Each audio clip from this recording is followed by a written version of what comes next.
All right. Good morning, everyone. Welcome to this week's episode of The Spiritual View. It is June 19th. Correct me if I'm wrong. I think so. Okay, good. 2023. And we are here. I am here with my beautiful co-hosts, Kim Wilkinson and Sheila Shorten. And today we're going to talk a little bit about past lives, which I'm super excited about because that's totally my jam. But before we do that, I feel like there's been so much going on the weekend and last week that let's just start with the check-in and see how everybody's been doing. So Sheila, how have you been doing? Great. I had a really relaxing weekend. I was watching a lot of the golf, which I would never do and sit and just do that. But because it was so rainy and there was no possibility of doing any outdoor activities, I just let myself enjoy and had a lot of sleep. So yeah, the weekend was fantastic. Awesome. Kim, what about you? It was good too. I mean, I did quite a bit of work Saturday. Sunday was just a day of nothing, which was great. But it was weird. I found myself on Sunday being both bored and unmotivated. It was a really weird kind of sensation. But there was an interesting thing that happened Saturday night that I want to share. And we've been talking about and seeing synchronicities in all different ways for so long now. And I experienced a synchronicity with my husband on Saturday night that I've never experienced or heard of before. It was quite interesting. So Sunday morning, I wake up and I'm thinking about these dreams that I had, and my husband comes down and I start to tell him about this dream I had. And what happened in my dream was I was at Canadian Tire for whatever reason. And I came out to find my vehicle had been stolen. And I was quite upset. And then I was, trying to find someone at Canadian Tire to help me, deal with this situation, getting quite frustrated. So I tell my husband this. And he says, that is so weird because he says, I had a dream that I had an interview at Canadian Tire for corporate security. Like we're both having like a dream about the same thing, with similar kind of storyline related to security and theft. We didn't talk about Canadian Tire. We didn't talk about vehicle theft or anything before that, but it was just interesting how our dreams were kind of synchronized that way. And I've never heard of that before. I don't know if either of you have had that experience with a spouse or a partner or a child, someone close to you, but on the same night. I'm not usually one that remembers my dreams. So if I do, that's a feat in and of itself, usually. But what comes up as I'm listening to you is it just feels like you're maybe perhaps both tapping into the same field, right? Or one of you was tapping into the others and then therefore you had a very similar dream. I don't know. Yeah, it's interesting because we usually do not have similar dreams. But yeah, it was interesting. And I've noticed a lot of shifting with him. I mean, we're always shifting, I think, but I would say we're very different in the sense of our views of the world and the way we approach things and that sort of thing. And I've been seeing more of us aligning more and more. And it's interesting that seeing that even in our dreams now, which is kind of interesting. So it'd be interesting to track that a little bit and start to ask questions like, was this my dream? Did this dream belong to me? Yeah. Did this dream belong to my husband?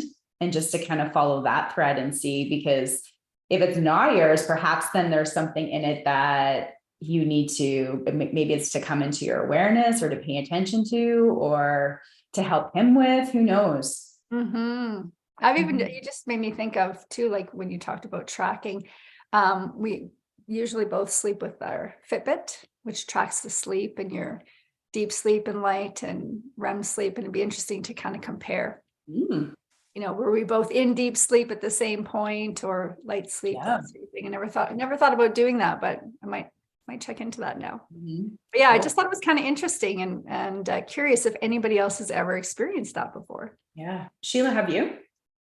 I've never experienced anything like the synchronicity of that dream, but what I'm getting from it very clearly is you felt like you were out of control and didn't have security, and there he was right beside you offering you security.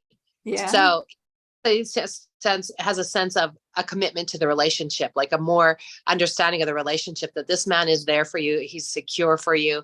Yeah, it's powerful. It's cool. I mean, that is like something I've never heard of, but I mean, we could all make up stories around it, but I like the idea that, you know, you felt like you needed someone to be there for you, and there he was there for you. Yeah. Mm. Yeah. Interesting. Mm-hmm. Yeah. It was pretty cool. So I just thought I would share that. Awesome. I love that. And I don't know, like, so my weekend personally, like it was good. Like I did have to work Saturday morning and Sunday morning. So there was that. Interestingly enough, though, like, so yesterday was a busy day because it was Father's Day. We were hosting dinner. So I spent most of the day like getting ready and preparing for that. And then we had company. But on Saturday, I took my daughter, who's 13, and my best friend, Dawn, we went to see The Little Mermaid.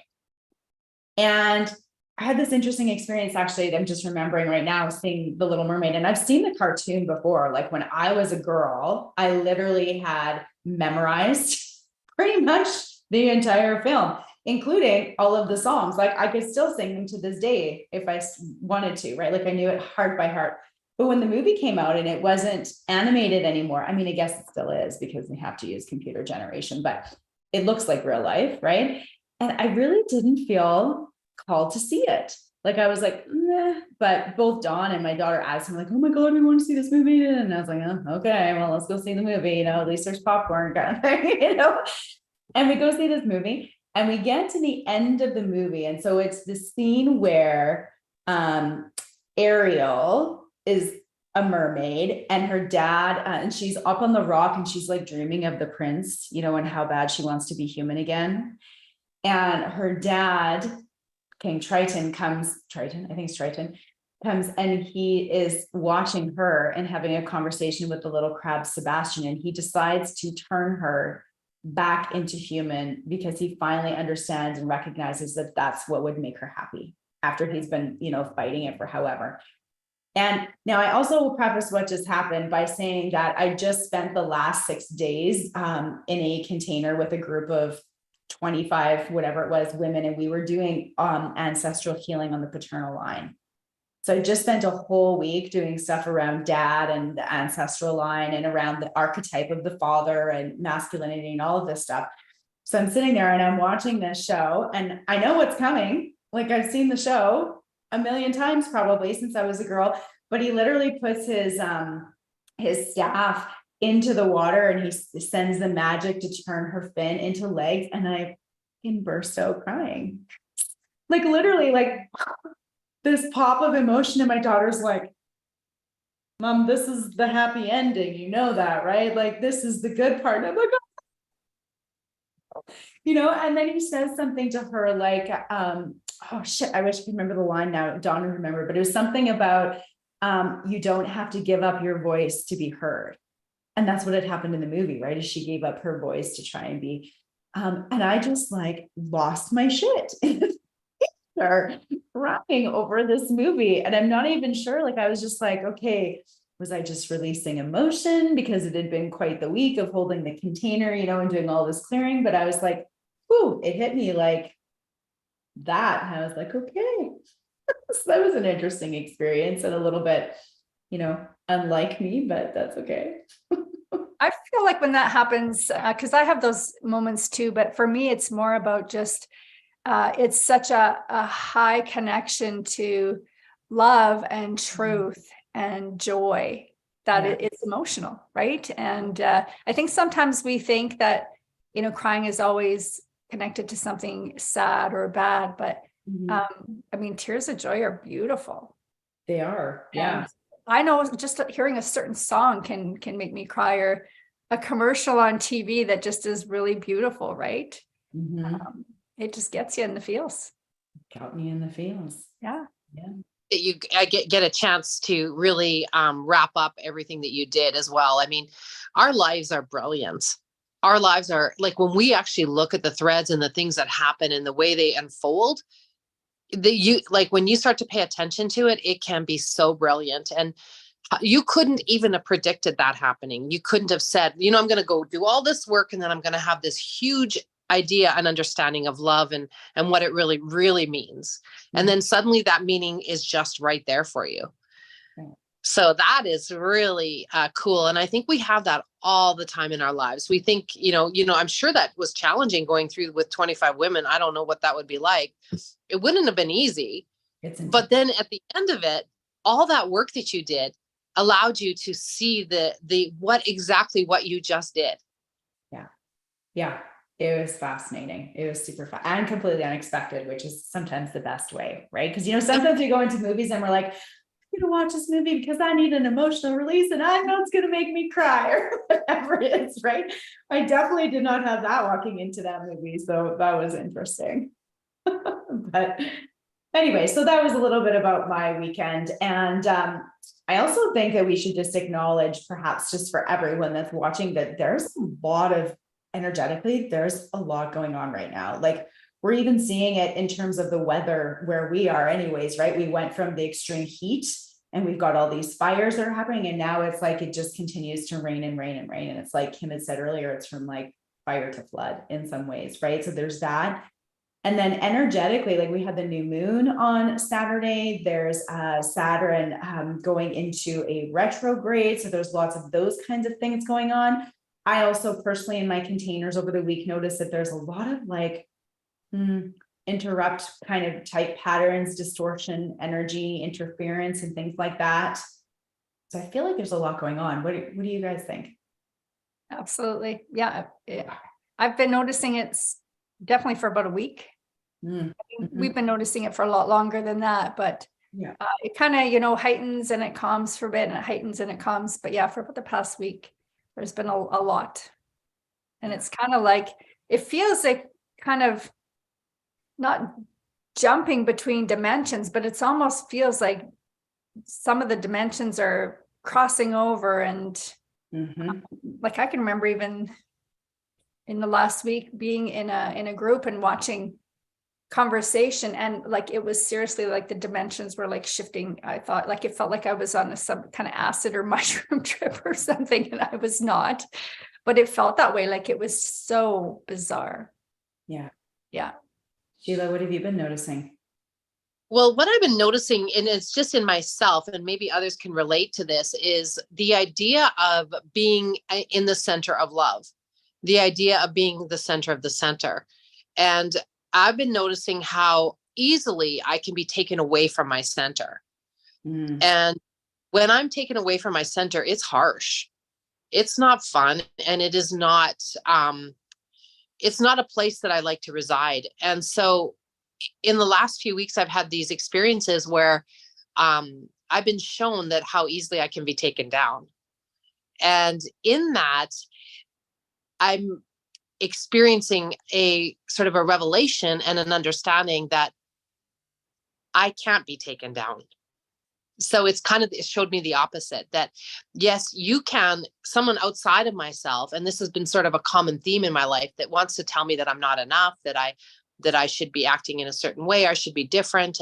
And certainly those things can come towards me, but the way I respond to them has been so inefficient and has been so responsive to what they need. And it's like this whole, all of it coming in such a raw way towards me has really given me the chance to say, hey, wait a minute, I'm love. I offer love. I don't ask you to be different. I don't want you to be different. So let's just go back to love. And I know it sounds hokey and it sounds like uninteresting, but it is the power of our lives. And the more I give in to the idea of not love, the more I engage in gossip, the more I engage that someone is less than or project or any of that idea, the less I feel.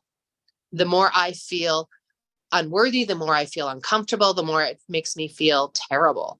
So my way going forward, hopefully, I can't say it's going to be that way because this is a work in progress. I got to tell you that, is if I could say anything to the audience, if anyone's trying to take you away from your center, stay at your center. If you feel the pull away, pull back. Yeah, and I love that. Yeah. it seems, it seems abstract. It seems all these different things, But I have given the responsibility of my feelings and how I live in this world to others. Others get to decide whether I have a good day or whether or not I am loving or kind. And I'm kind of done with it. So I don't know if that's a new energy coming in. We talked about this morning. I don't even remember the word you used, but people might be interested in that. But there's a new frequency of love that's coming towards us in the world. And that's what we understand. And that's what we subscribe to. So if I don't subscribe to that and stay in that higher frequency of love, I will suffer. Mm-hmm. And that is the truth. Yeah. Yeah. I love that. I think it's, I would rather be alone and centered and in that place of love than remove myself from that just to be with something else.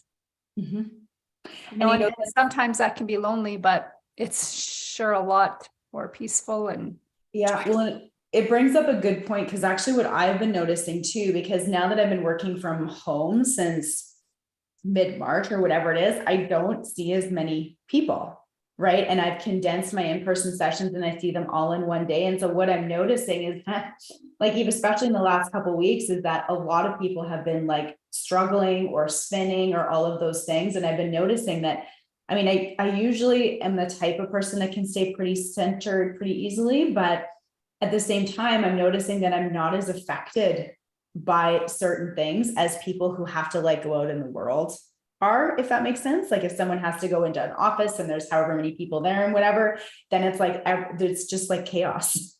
They co-regulate to each other, and then it's just chaos. We're in that, unit of their office or wherever they're going. Right. But because I'm alone so much more, it's definitely easier to kind of stay in that center. But I definitely, even yesterday, actually, when we were preparing for my family to come, I like had a moment where I had to step back for a minute, and I'm looking at everybody in my family, and literally all three of them were actually, no, all two, there was two of them, sorry, not three. They were like losing their shit, like all at the same time. And I'm standing there and I'm like, what's happening right now? However many people coming for dinner, we've got stuff to do. I'm like, and I'm like, truthfully, I was like this too, in terms of, I was like, this is not the fucking time for this. Like, check yourself before you wreck yourself, and let's get back on track here, because I need your help. And they're spinning and spinning. And I'm like, oh God, what is happening right now? I think, and we were kind of talking about this before, right? But everybody is being affected by the energies, and even people who are not, focused on spiritual growth or any sort of spiritual journey. Everybody is being affected by it. And especially those that maybe aren't aware or interested in it, it's even more confusing for them, I think, right? Totally. And I would also say, even if you are in the spiritual, realm, doesn't necessarily mean that it doesn't affect you at all. Like, I've been able to stay grounded, but I've been sleeping like shit for a week and a half. Right. Like, so there's always those things. I mean, you may or may not be affected depending on what's going on. Right. But there definitely there's a lot in the air right now, is maybe the way to say it. And what Sheila was talking about before that we were talking about was the Schumann resonance. And I don't think any of us know a whole lot about it, but we were talking about, be a great episode. So if any of our viewers are experts in this or know somebody who is, contact us, because I think it would be something that'd be really great to talk about and learn more about. So. Absolutely. Yeah.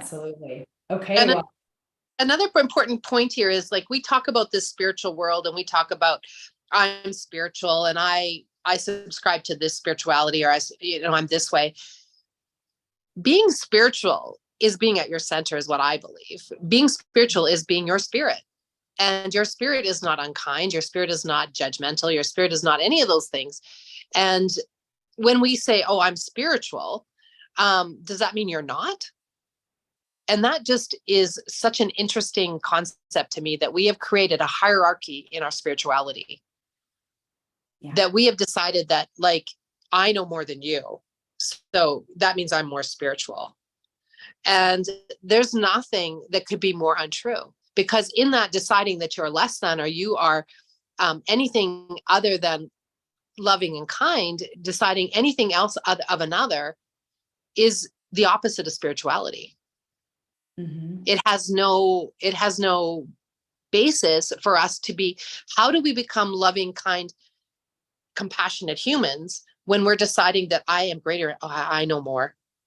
I have, but maybe I do know more. Maybe I do have more understanding, but it doesn't make you less than. No. It makes you separate, I think is the ultimate word there, right? I might know something here in this moment in time, but you might know something in another space of time. You, like, I might have advice now or information now, but you might have information for other things. So subscribing to spirituality doesn't mean that you're greater than anything. No. It means that probably greater than what you think you are, because you're more beautiful and more loving and kind than you ever let yourself be. Mhm. But it mean that other humans that don't subscribe to your idea of what spirituality is are less than. Well, and really, we're all actually, if we want to say, subscribing to spirituality in our own way, because whatever your belief system is, if you don't call it spirituality, maybe you call yourself Catholic, or maybe you say that you believe you're an atheist, whatever that is, it's all still in the same resonance field, right? So we're still all in the same boat. Essentially, we're just somewhere along the line in our own belief systems, right? It's just So different levels of personal investment, right? Totally. Mhm. But Like we're you still said, all in it in some greater way, than or even if less it than. means we don't do it at all. Mhm. Yeah. I found it interesting on the weekend because I was watching the golf, and the young man that won the golf this weekend his name was Wyndham Clark. And in his interview, and the kind of the story they were building up around him was about how his mother had died when he was a young man, and how it affected his life. And then he said in his interview that he felt like his mother was with him in this win, and he felt her presence, and that was the huge storyline that they were going with this. And I said to my partner, I said, it's so interesting to me that I am a psychic medium, and I can talk to the other side, or I have a connection to the other side. And that is such a odd, weird thing for people. Like, a lot of people find that really unacceptable. But yet here's this young man saying, I felt the presence of my mom, and it becomes the story of the golf story, and everyone buys into it. Everyone's like, that's cool. His mom was around and, cheering him on, but nobody really understands what they're saying or believing or buying into. Mm-hmm. Because The if they're power of buying into, media, yes, right? The so power of media. they're buying into that story, but they don't even understand what they're buying into. Because if they listen to that story and then they talk to me, they'd say, okay, please go away. I don't trust you. I don't want to be around you. It's not cool what you do. But yet it's super cool because this athlete, this winner is talking about how his mom was by his side, and nobody even realizes what they're buying into. Like, I think they're buying into the human aspect of it that they can actually connect to, which is that, number one, it evokes emotion, because when most people hear that, they're like, oh, right. Like, Yeah. either that's so sweet, or, oh my goodness, like the poor kid didn't have like whatever that story is for them, right? Is they can make that human connection through their emotion to it. And it feels real and it feels tangible, right? But then if someone comes to you and is, you're like, oh, well, let me connect you with your mom, all of a sudden they're like, but I don't know what you're talking about, right? It's the same, but not the same at the same time, which is fascinating. Fascinating to me. Yeah. Yeah. And that's also a really actually good segue into what we had discussed on talking about today, which is past lives, right? Because past lives or passed away, like they're all actually, in my opinion, connected, right? Even though we kind of say, okay, well, you can go and see a medium, you can talk to people that have already crossed over in this lifetime. And then we can also go over here and be like, you can come see me or Kim or whatever. And we do past life readings and regression and clearing and all of that stuff. But to me, they're actually connected, because as souls, on the soul level, you had a lifetime with someone, let's say your mom here in this lifetime, but you, in my opinion, and in my experience, you've also had past lives together as well. So there's this really interesting weaving of relationships from that perspective on all dimensions, if that makes sense. Yeah. Mm-hmm. So let's get into that. Where do we want to start? Who wants to go first? I can just start by saying it's interesting because I've been studying various modalities for, oh gosh, I don't know, 10 or 12 years now. But, it wasn't until just under 2 years ago that I was really drawn to past lives. And it wasn't that I didn't believe in them. I believed in them, but for whatever reason, I just didn't have a draw to them. There was other things I guess I needed to learn first. But when I started to become drawn to them and want to have that interest to learn more, I think that was what was a big part of huge change and healing and transformation for me. It was powerful. And now today, out of everything I do, it's my favorite modality to work in. Mm-hmm. And it has brought so much clarity, especially if the intention is to explore past lives that are very specific to what's going on in this life today. Mm-hmm. I mean, we can get so many answers that can help us to better understand ourselves, make choices to, free ourselves, to find the healing, to find our purpose. It's powerful. Absolutely. Like, I'll actually share a story here, because what the catalyst for me, and the majority of the work that I do now is in past lives, because I work with the Akashic Records. So for those of you who never heard of that before, often people call them the living library of your soul, or the book of your soul. And what they essentially are is they're an energetic record of every experience, or every, you could call it lifetime, that you've ever had from the level of the soul, right? So we can go back and we can look at that and say, okay, well, in this past lifetime, maybe you had the experience of, I might have been a man, for example, and this is the experience I had. And it's super cool to pull out those details. I think that there's also some discerning aspects to it too, because just like anything,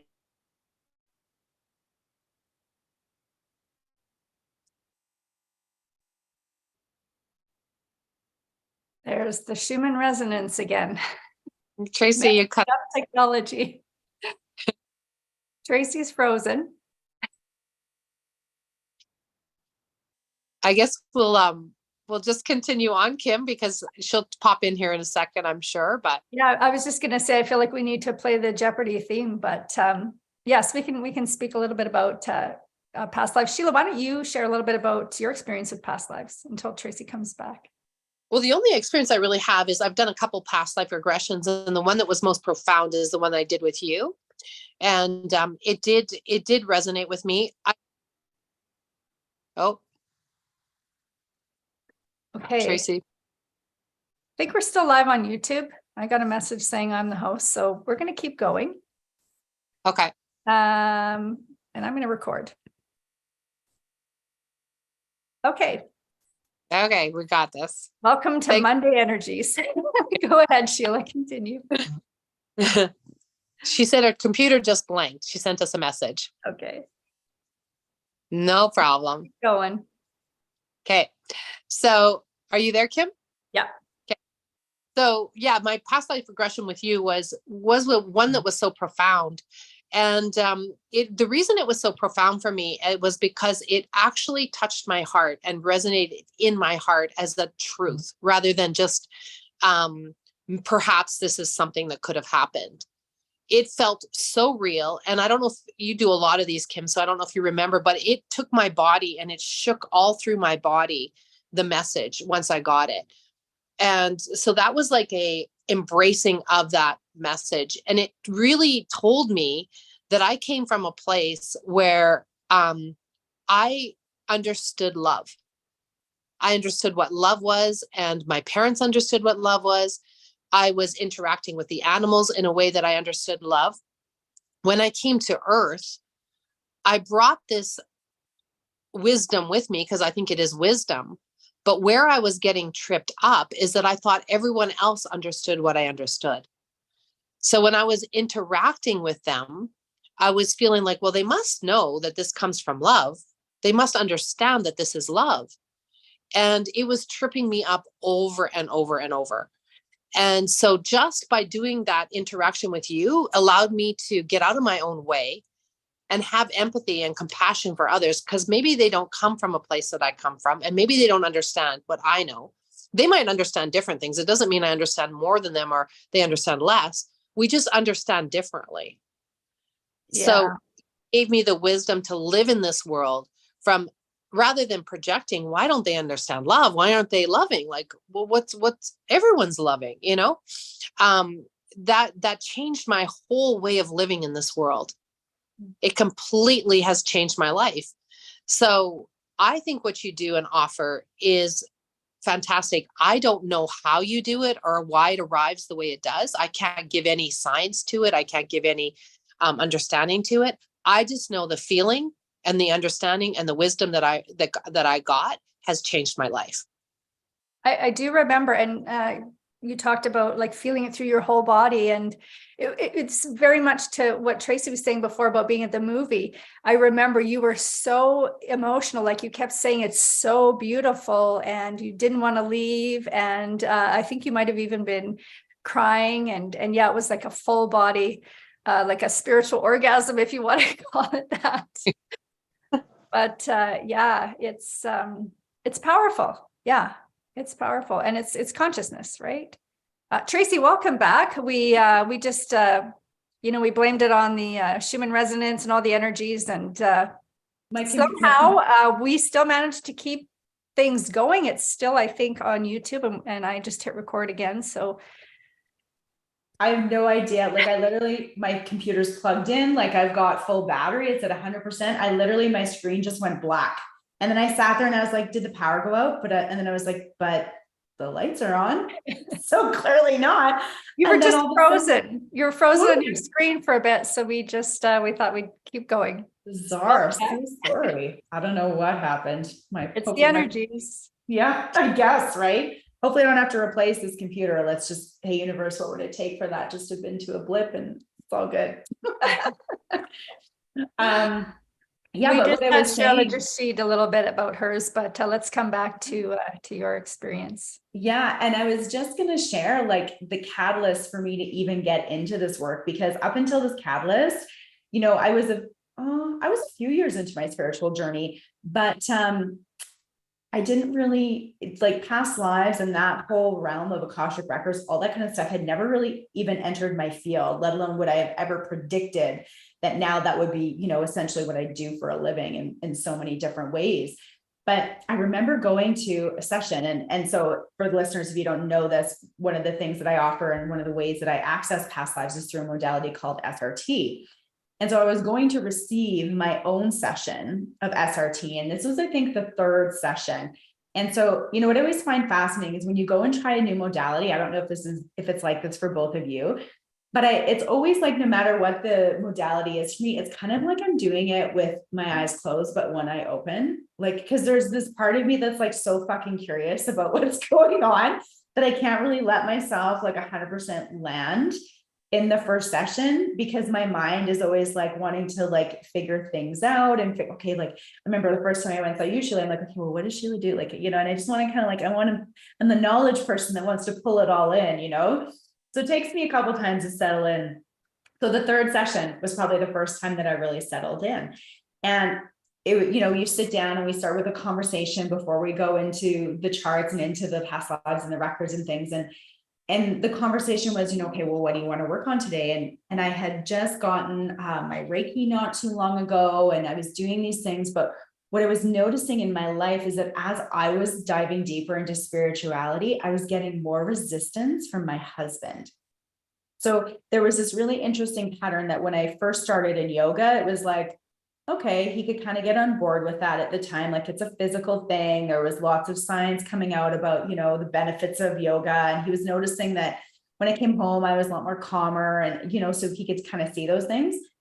But as I started to take other workshops that were going beyond that, more into kind of like what we would call the woo, I suppose, and the magic stuff, he started to just kind of fight me a little bit on going to these things or not being home, and was kind of dropping things like, what about the kids, like the mom guilt stuff. And it was this really interesting pattern. And I was sharing this and I was like, really, I don't know what this resistance is about, but it was getting to the point where it was easier for me to just say I was going to something that was yoga than to actually say what I was going to, because I didn't want the fight all the time. Right. I felt too, like when I had to fight for it, it also tainted it a little bit, if that makes sense. Right.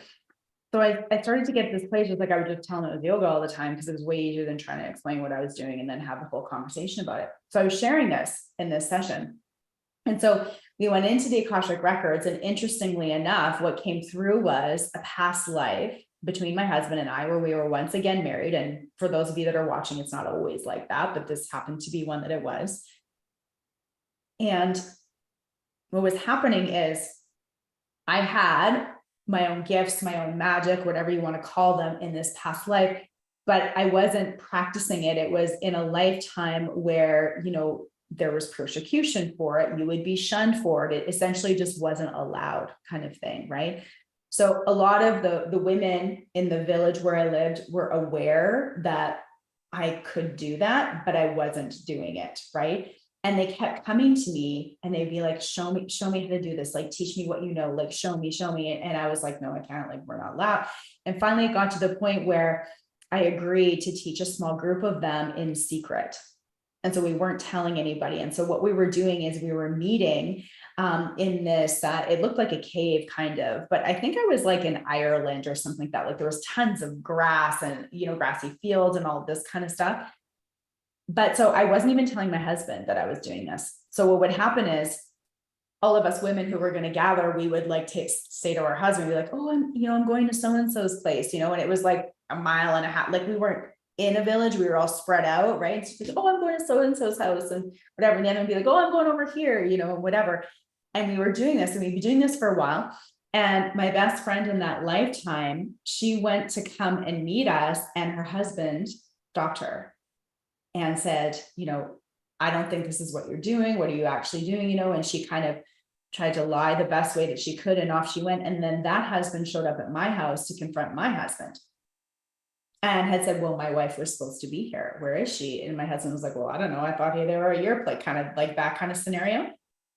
And so the husband of my best friend's wife figured it out, what we were doing, didn't believe in it, and was extremely like appalled and angry that this was going on, and basically kind of outed me.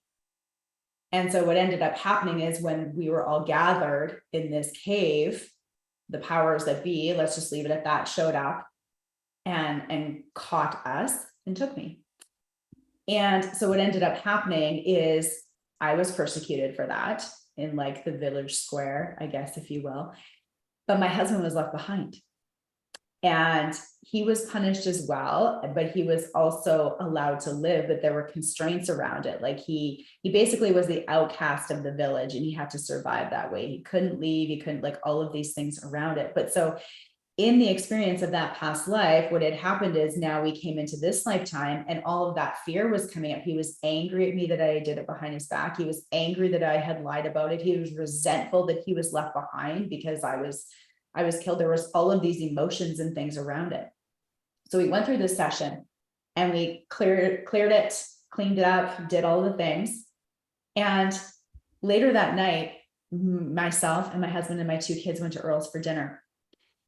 And my husband happened to like look up at me as we were eating, and he was like, where did you go again today? And I had like, because I knew I said I went to yoga. And I had a moment of being like, oh, fuck. And then I decided to just be honest about it. And I said, well, I actually went and I had this session, this SRT session. And I told him what had happened. And I'm waiting, like, I had no clue how he was going to respond, but I tell him the story about this past life that we had, and all of these things had happened, and he's eating, and he's listening to me. We're sitting across like this. And when I'm done telling him, he literally looks up from his meal and he goes, oh, that kind of makes sense. And then he looks back down and he keeps eating. And I'm like, what just happened? But I didn't say anything else because I didn't want to rock the boat, right? I was just like, oh, okay. So then a few days later, we're at home, and my daughter remembers this story that I had told at Earl's, and she couldn't have been more than probably like 8 years old at the time. Like, she was little. And she's like, hey, Dad, like, remember that story Mom told us at Earl's when you blah, blah, blah, blah, blah. And he's like, what story? Like, he had no recollection of that conversation at all. It was just like, and I was like, really? You don't remember? He's like, no, what are you talking about?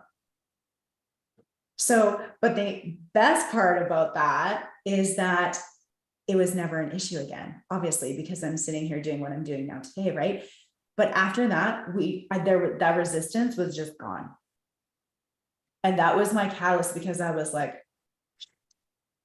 holy shit. So it was a catalyst, but it was also, I feel like, a kind of a remembrance for me as well.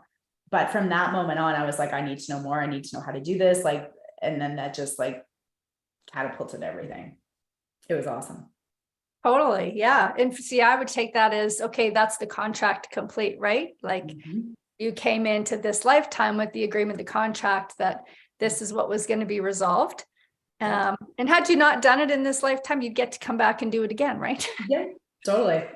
The beauty of, I think, past life is, I mean, there's a lot of great things we have in our lives, and there's a lot of things we never want to go through again. And when we can find that understanding behind it and know that, okay, I'm not going to have to come back and go through that again, that's huge. Yeah. Yeah. It's totally huge. Yeah. So it's pretty awesome. Anyways. Yeah. Yeah. It's fascinating. I mean, I can remember, gosh, well, I remember bits and pieces from lots of different clients, past lives, but I mean, it's not always human too. I've had a couple of people who were a tree in past lives. I mean, also human lives as well. I had someone who was a dragon in one of their lives. I've had people in other dimensions or planets myself. I actually did a session as a client with a lady out of the States, and I'm not someone who knows a lot or has researched a lot about alien, ET, other planets or other dimensions, that sort of thing. Believe in it, but I've never really explored it. And I did a session with this woman where one of the lives I was an alien, and I described my body, I described where I was from, I described this, I was calling it a meeting with these two other alien type species and exactly what we're doing. And you know, when you're doing this as a client, sometimes you think, am I making this stuff up? You know, am I even hypnotized? But I will say you are. And so much detail came out. And after, when the session was done and we were talking about it, she had asked me if I'd ever read this book. And I think the book is Ra, R-A, The Power of One. And I said, no, but she said, everything you described is written in this book about this meeting and the whole mission and all this stuff. And I've never read this book. I actually did buy it after. I still haven't read it. It's sitting on my nightstand with about 7 other books. But it was fascinating to me that I had, you know, all this knowledge and this recollection of this past life, and for her to validate it in a few different ways, actually. And I've often felt a sense of being different or not fitting in a lot of times. So that kind of made sense. I had a life where I died by a lightning strike. And I can tell you, up until I was about 17 years old, I was terrified of lightning. I used to have dreams that I would die by getting hit by lightning. So that kind of stuff can come forward, right? So it's so cool how information can help us to make sense of what's going on in life today. Yeah. And then my favorite part of the sessions I do is talking to the subconscious and having that, you know, the person speaking, but it's not them speaking, right? It's something greater speaking through them, and even turns into that third person language and giving the information and explaining further as to why this happened or what the purpose is. And it's just fascinating to me. Yeah, it is fascinating. And you know, it's interesting because I do different types of sessions myself. Like I'll do, you know, the Akashic clearing. And when I do those, I'll pull through the information from the past lives that is relevant or important at this time, but I never give the whole story. And the reason that I don't, and the message that I receive as to why not to do that, is because sometimes we can get so wrapped up in the what happened of the story that then we end up actually just recreating it and looping into it because we attach onto it, right? And we start to make it or use it as almost like an identifier in a way, or an identity. right? And because so much of what the work that I do with Akashics is actually, let's clear what was created then, right? So that we're not having to continue to recycle through it lifetime after lifetime. What I notice with the people I work with is that sometimes less is more, right? And when I do sessions that are more regression based, what I love about those, and I still do clearing with those because I'll do subconscious imprinting, but what I love about those too is that it moves or it shifts the dynamic of me being the person that is telling my client the information to them being the one that is actually gathering it. So even though and I've had the same experience so many times still, even though they're like, oh my God, I might be making this up, or am I making this up? And there's that question kind of sitting in the background. Often what I also notice is that there's some kind of visceral response that they will have that gives them the opportunity to also be like, no, this is real, because they might be having, let's say, an emotion come up, right? Like I've done sessions where all of a sudden they're overwhelmed by sadness or grief, or all of a sudden this unexpected anger comes up, right? Or they're feeling something in their body that's giving them the message that this is real, even if the mind is kind of going, oh, well, I'm not sure. Like, am I making this up? Right? Does that make sense? Yeah. Yeah. Sheila, I'm curious, with the channeling that you do with clients, does past life stuff just naturally come through, or do you ever have people inquiring about past life information? I work in. It's not something I really understand that well. I appreciate the sessions that I get, and I appreciate the wisdom that you guys offer with it. And I do have a bit of understanding of that, but it doesn't come up in my work. What comes up in my work is a knowing that the other person that is passed is still able to communicate with us. Mm-hmm. Do I know where they are or how they're living or what that means? No, I don't have any more clarity on that than anyone else. I just know that if your mother died, I can talk to your mother and she can talk to you. That's all I know. And then that's this lifetime, right? This experience. But it's a similar thing in the sense that when you guys are bringing up the past lifetimes or the Akashic records, you're healing so much. There's so much power in that work and so much healing that happens. The same thing happens is when you get a chance to talk to your past loved one and they say, I saw you drinking Orange Crush this morning, like something ridiculous. And yeah, they were drinking Orange Crush. Suddenly it becomes real. Mm-hmm. It's not because her drinking Orange Crush was a big deal. It's the understanding that my mother actually is watching me and knows that she's around. And then once they have that understanding, that wisdom, there's a little bit of, with the grief, there's a little lessening, a less tightening of it, because there's a chance now that I can, sit and drink my Orange Crush and my mom is watching, and I might be able to have a conversation in that moment. So that's a little bit different than past lives, but it is in the same thing as that we all offer this healing with something that is abstract. Mm-hmm. And past lives are very abstract, as is channeling. But like you said, something happens to the body. Like both Tracy and I explained that something happens to the body where the emotions don't lie. And we have a understanding. We might walk away from that session and say, oh, that was hokey, whatever. But in that moment, there's no lying to what it was. You know what I also wonder too, Sheila, is that, and correct me if I'm wrong, sometimes when you do sessions with people, there might be like, the loved one comes through with perhaps a message, and it might be like, you need to stop doing this, or you need to start doing this, or you need to let go of this, or whatever that looks like. And I'm almost wondering, as we're talking, if that is actually also just another avenue for people to be closing programs from their past life, or perhaps karma. It just happens that it's coming through in that way. But it's still the mom saying, okay, you need to complete this cycle or this contract of this. And so it might not be that language, but they're saying like, you need to stop doing this. Oh, they'll come in with that message big. Like they'll come in and say, yeah. And, but doesn't mean the person has to listen. No. Just because that message came forward doesn't mean they'll listen.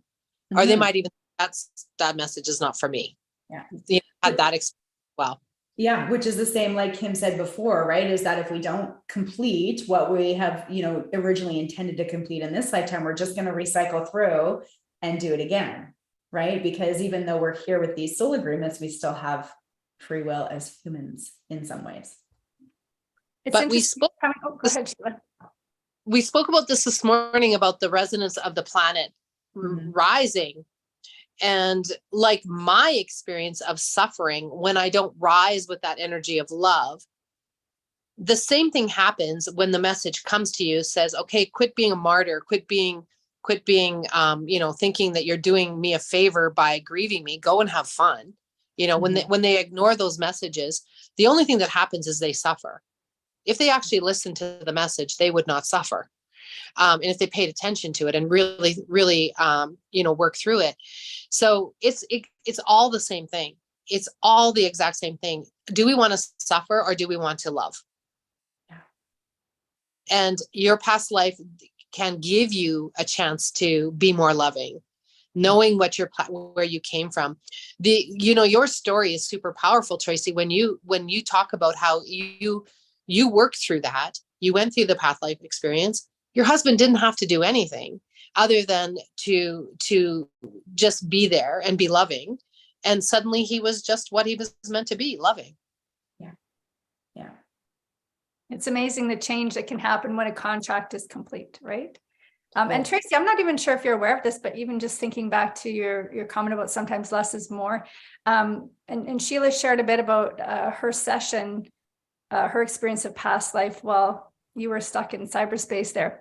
But one of the other things that happened when we were working together, and we've done a lot of work together, I'll say even we like to experiment from that place of love to see how can we, help more people, bring more love.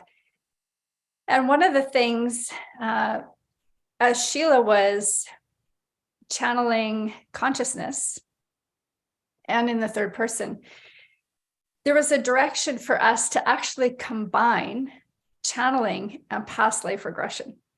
And so we've been playing around with that, with the highest of intentions and love. And it's been so interesting to be able to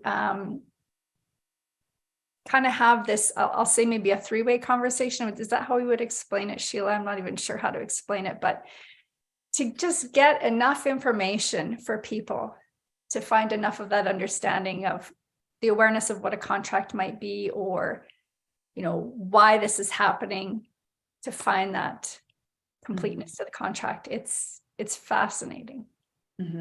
Yeah. And yet, I think we've talked about this before too. We're always taught, don't combine this and don't combine that, right? Like when you do your Reiki training, don't combine this with anything else. And, everything I've done, it's always, are you going like this? I'm like, fuck that. I'm winding up my finger. But yeah, right. So it's like, I love combining stuff. And this is something that I'm excited. I think Sheila's excited too, but it's powerful stuff. Powerful stuff. I just want to say to that too, I completely forgot that I did that. That's how much this work is so like not on the ego realm. Like there is no ego about it. Like I can't even remember that that's what we did. I'm like thinking, no, I don't do any work in the past lives. And then suddenly Kim reminds me, yeah, that's what we've been doing, Sheila. It is so void of ego. That's what I love about it. Like there's just, there's no, this is fantastic what we're doing. This is just what we're doing. And I didn't even remember. I don't know why, but I'm so sorry, Kim. I don't think it's that we're doing anything. We're in a place of openness that it's being done through us, right? Yeah. Yes. Yeah. When I do the majority of my sessions, if I'm being completely honest, I don't remember what I say or what I clear in them. And I've asked into that. I'm like, okay, why am I not remembering this? Because when I first started doing this, clients would come back and they'd be like, okay, so last session, do you remember blah, blah, blah? And I'd be there in the back of my head. I'd be like, I don't remember. Like, I'm so sorry. And I would feel bad about it. And so then I was like, either, recording them for a while or taking notes to try to remember. And then finally I was like, why am I not remembering these? And finally I got it. And it was like, because it's not for you, right? Like I'm simply just that conduit. And it's like, this is what is required in order for you to heal and to move forward and what you need to know. And it's not for me to remember because it's not me, mine. Right. And so then clients come, and what will happen is when clients come back, when they start to talk about it, then I'll remember the pieces that I need to remember. They'll kind of drop back in. But if we're not in session and someone's like, oh yeah, I remember the second session when we cleared blow, and I'm like, nope, I sure don't. Not because I don't love you or you're not important, because it's actually just not mine to hold on to. And I feel like if I was remembering all of it, then I wouldn't be able to do what I do either, because I feel like it would just weigh me down. Yeah, you can only hold so much, right? Mm-hmm. Mm-hmm. Well, and I also think too that it's at such a deep level that I heal myself with each session. Like, but I don't necessarily have to heal it from the mind. Mm-mm. So that's why it's not remembering it, because I can heal from the heart. So I'm getting their message and I'm feeling the experience and I'm healing myself in the same way that they are.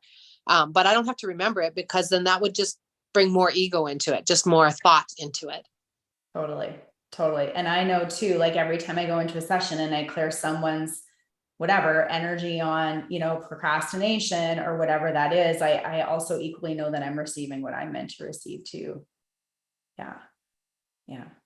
Which is beautiful. Mm-hmm. Mm-hmm. Yeah. Awesome. Okay. I feel like that's complete. You feel like that's complete? Yeah, that was a good talk today. Lots of different conversations. Mm-hmm.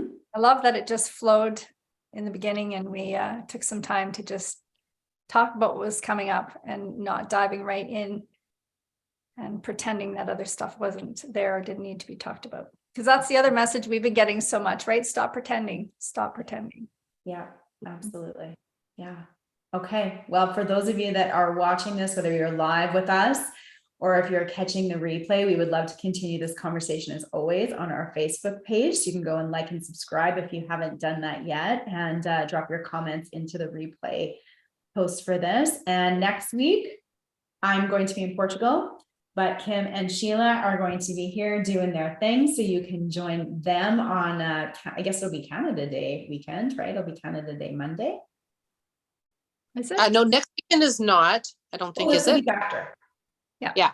We won't be here on Canada Day weekend, right? That's right. That's why I'm getting confused. So next week, Kim and Sheila, and the week after, we're just going to have a little extra long weekend, and we'll catch you probably the week after that. And yeah, I think that's it. We're sending you all lots of love. So thank you for watching, and we'll talk to you on the Facebook page. Have a great day, everyone.